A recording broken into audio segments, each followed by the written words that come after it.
Hi everyone, Mr. E here with another quick SolidWorks tutorial video for students and beginners. And in this quick one, we just look at how to change what is the default vertical axes for your SolidWorks parts. Because you'll notice that by default, SolidWorks likes to default to Y up and Z and X on your flat plane here.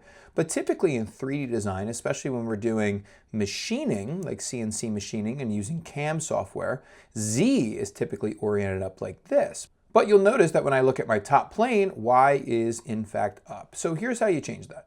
Go over to your view orientation, then come on over to more, little options. Sorry if I did that kind of quickly. It's this little side menu here for more options.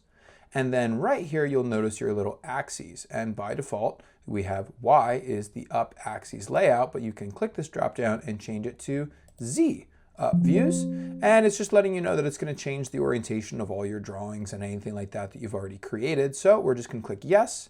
And now you'll notice that I have my Z is up. It didn't actually change the plane. So my front plane is now actually my top plane. So I might want to rename this to be top, and my top plane is now my right plane. So I'm going to rename this to be right, and my right plane is now my front plane, and I'm going to rename this to be front.